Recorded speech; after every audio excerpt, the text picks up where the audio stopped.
the military challenges that are around Crimea. I mean, for starters, the Ukrainians have got the benefit that they have been consistently targeting Crimea for over a year now, with a mixture of their own drones, because it's large chunks of it are out of the range of artillery, and that includes HIMARS. We've seen ATACMS used there, and very prominently, we've seen cruise missiles provided by the West, so things like Storm Shadow, used there. And so they've got the benefit of, from what we can tell, having done some fairly significant damage to Russian air defenses, which increases the chances of future attacks getting through and ratchet up the tension on Russian forces in Crimea. Hello and welcome to Frontline for Times Radio. I'm James Hansen, and today we're talking about the latest on the war in Ukraine, and I'm delighted to be joined once again by Matthew Savill, Director of Military Sciences at the Royal United Services Institute. Matthew, always a pleasure. Welcome back. Thank you very much. Good afternoon. Well, to begin with, Matthew, just give me your latest assessment on the current state of the conflict. Well, I mean, what we've got at the moment is a degree of a much more stabilised front line in the north, the area around Kharkiv, where, as you'll be aware, the Russians have begun this sort of move to put pressure on the city, and they've crossed the border and taken territory. But it does look like the Ukrainians have at least temporarily been able to stabilise that, and that's where they are benefiting from some of the changes in permissions to use international supplied weapons and equipment and far into Russia. Although there is some ambiguity over exactly how far those constraints have been released. So at the moment, a lot of the talk has been around the use of the HIMARS systems, which is a guided multiple launch rocket system. And they've been provided by some of those by the US, a couple of other countries, and they have some UK variants, and they're able to use those now to strike Russian forces on the other side of the border, and for what is known as counter-battery fire, so attacking enemy artillery. However, there is some question as to whether or not they're able to use the longer-range ATACMS, so tactical ballistic missiles.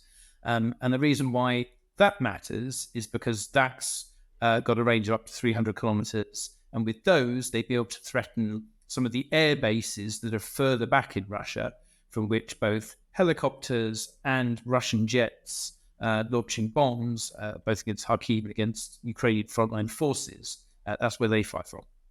Do you think, Matthew, we're already starting to see the impact of that decision a couple of weeks ago by the Americans? I mean, it's interesting that Ukraine has already used HIMARS missiles now on Belgorod last week. There are reports that Russia's moving some of its air defense systems from Crimea to Belgorod Oblast. Is that a direct consequence, do you think, of the decision by the Americans? I mean, it can be quite difficult to tell, but certainly they are talking as if that counter-battery effort is at least providing them some relief from particularly the shorter-ranged Russian artillery. It does look like they still have issues with Russian aircraft, and as I said, if ATACMS or the longer-range systems aren't available to them, that will still pose a challenge. Now, they have also got a long-range drone program, and they've been using that to strike a variety of targets. And actually, what's interesting is that isn't just confined to the north. So going back 18 months now, they've been trying to use those to disrupt Russian long-range bomber aircraft that fly from a variety of bases across Russia. But what we've seen in the past week are a couple of attacks which are more to the east of Ukraine, reaching across to some of the Russian regions around there. There was a high-profile attack which appears to have at least damaged some of Russia's newer Su-57 aircraft. But they also attacked air bases in North Ossetia. And so it's interesting to see the Ukrainians have still retained the ability to launch those sort of deeper strikes in a number of different directions. I mean, let's say it is true, and it is only a report at this stage, that the Russians have been moving air defense systems from Crimea to Belgorod, which would make sense. What could the long-term implications of that be? Because, you know, Ukraine has been very consistent over recent months in targeting sites in Crimea. Even in the last few days, there's been, again, strikes on Russian air defense assets in Crimea. So if you're moving air defense assets out of Crimea, surely that just increases the risk of of Crimea becoming weakened from a Russian perspective? So Crimea is obviously hugely important to both sides. I mean, partly symbolic importance, but also because of what it is as essentially the extension of the front line, and a base from which the Russians have been able to launch attacks up until now, from both aircraft and again helicopters, and also as a base for the Black Sea Fleet. Now we've already seen the significant impact on Sevastopol, has forced the Black Sea Fleet to basically move out of the area and largely back to Novorossiysk, and they're being attacked there as well. But by increasing the pressure on Crimea, the Ukrainians are effectively softening it up for what one of the areas where they might want to be looking at for future offensives. I think there's pros and cons, not to that approach, but to the military challenges that are around Crimea. I mean, for starters, the Ukrainians have got the benefit that they have been consistently targeting Crimea for over a year now, with a mixture of their own drones, because it's large chunks of it are out of the range of artillery, and that includes HIMARS. We've seen ATACMS used there, and very prominently, we've seen cruise missiles provided by the West, things like Storm Shadow, used there. And so they've got the benefit of, from what we can tell, having done some fairly significant damage to Russian air defenses, which increases the chances of future attacks getting through and ratchet up the tension on Russian forces in Crimea. ATACMS also would allow them to potentially attack the Kerch Bridge and other links into Crimea. But the challenges to this approach is that there is still, if you like, the land bridge, the bit of Crimea that the Russians captured in the initial advances, that links it as well. So even cutting the Kerch Bridge, which would put severe pressure on Crimea, doesn't eliminate the ability of the Russians to supply Crimea through other means. They've also got ferries. Those have been attacked recently, so we can see this cumulative pressure building. I think one of the problems will be is that it seems unlikely that this kind of deep strike, long-range attacks on their own will cause the Russians to abandon Crimea. So one of the big issues will be, is there the prospect at some point of Ukrainian forces along that front line being able to up the pressure there as well? Will they be able to maneuver through Russian defenses and seriously threaten Crimea? Because at that point, then the loss of resupply lines, pressure on their headquarters, difficulty in refueling their forces, then begins to come to the fore. That's really interesting. I mean, how feasible do you think that might be, Matthew? Well, I think the way that we're looking across the whole of the front this year is that it doesn't seem likely that a major Ukrainian, if you like, repeat of the counteroffensive is on the cards.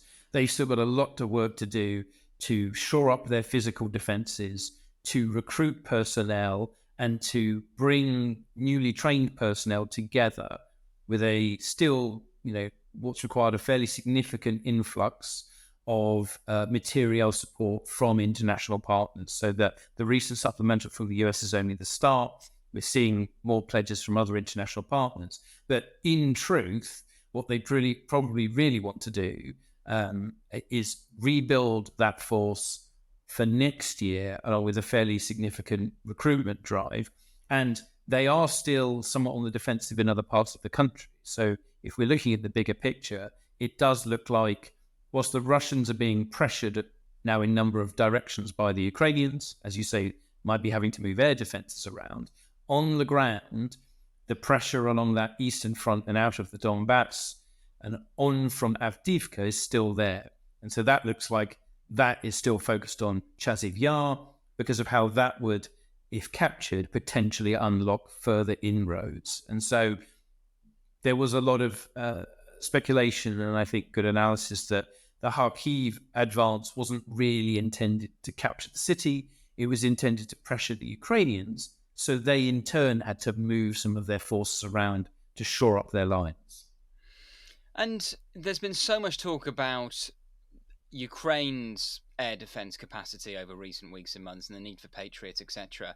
What about Russia's? I mean, the fact they are having to reportedly move air defense systems from Crimea to Belgorod suggests they've also got issues.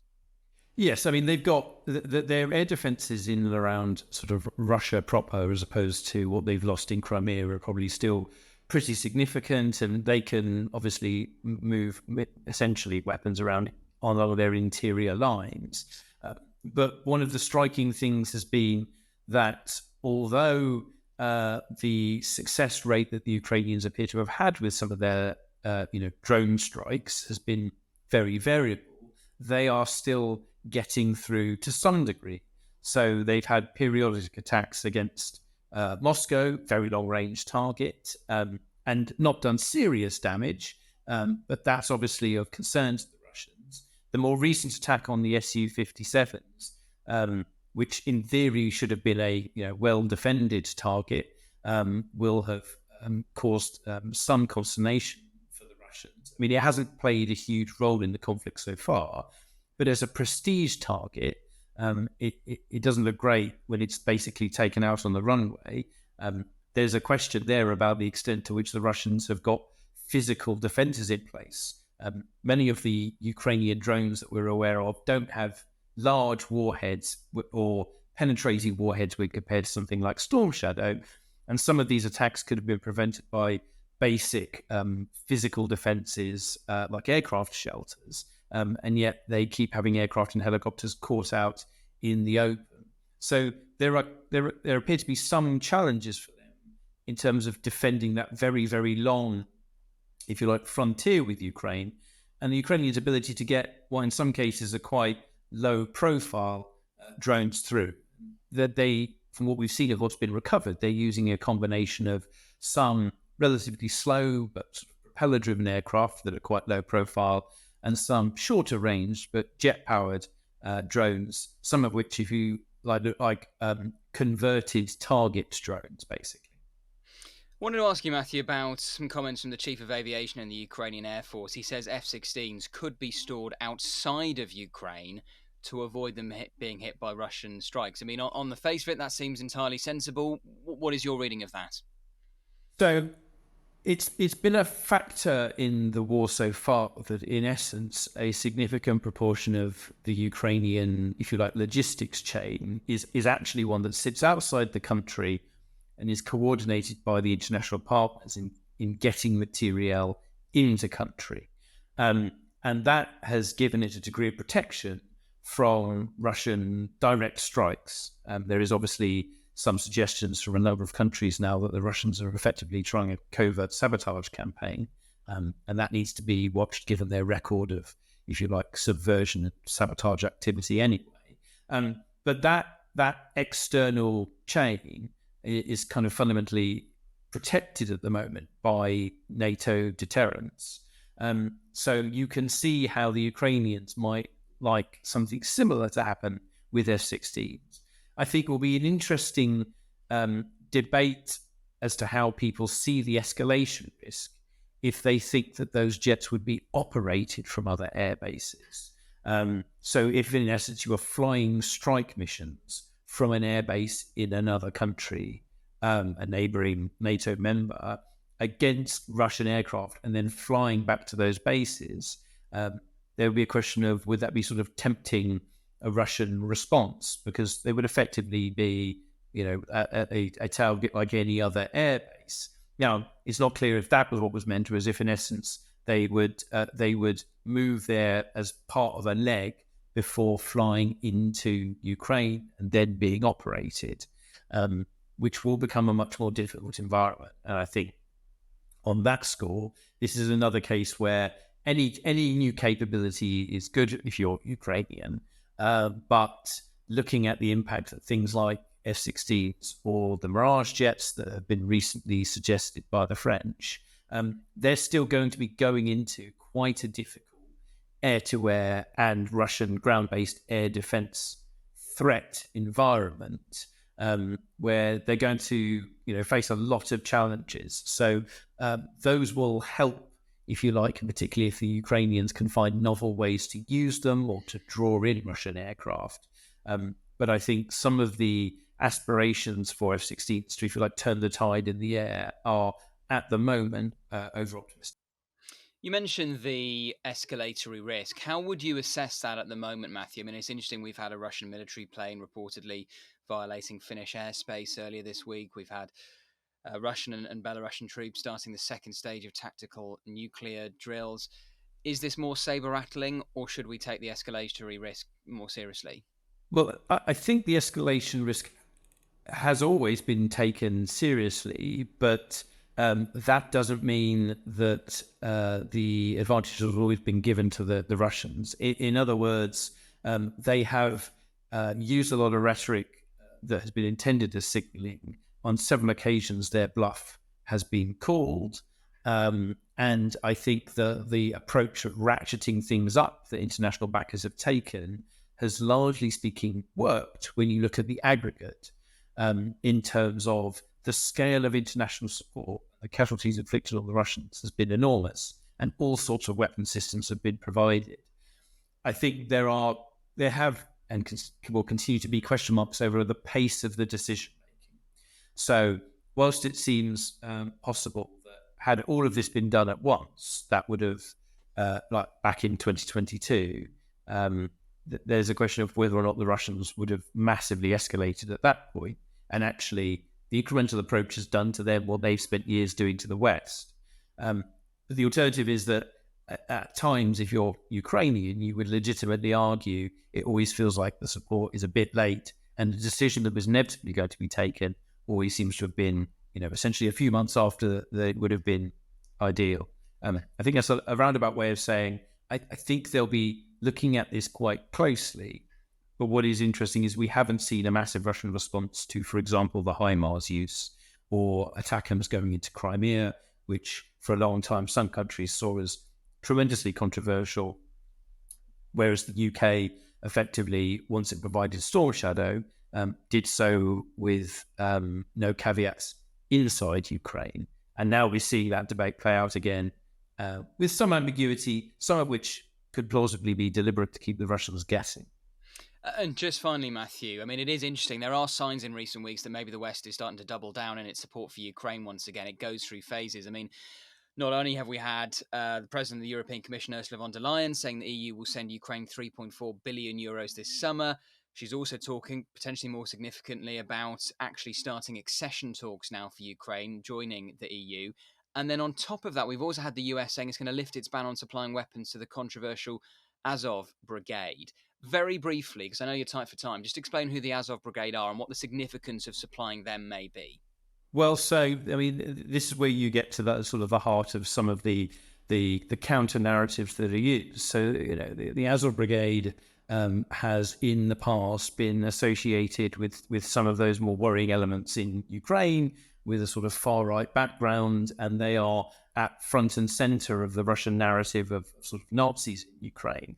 However, they and affiliated units were at the heart of the very early defense around the Azovstal steelworks, and were effectively, of course, Celebra, and members of them have been across to the UK as part of looking to gather support.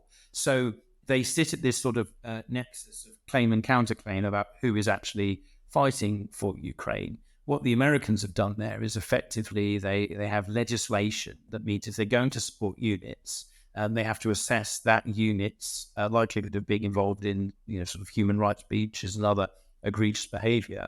And if they're assessing that that is not a risk, then it means that they can essentially be recipients of UK materiel support. And I think whilst the Russians will probably therefore cry foul over that, what the West will do is effectively argue that this is a demonstration of reforms and changes inside Ukraine, and the need to continue to support those armed forces. And I think that this is not a huge force when compared with the scale of what we are talking about. But I think it will go to the heart of relations between international backers and the Ukrainians, that seek to sort of try and counter those Russian claims. Matthew Savill, always appreciated time. Thank you so much for joining us today on Frontline. My pleasure. Thank you for watching Frontline for Times Radio. For more, click subscribe on our YouTube channel. You can listen to Times Radio and you can read more about the war in Ukraine and global security with your Times digital subscription.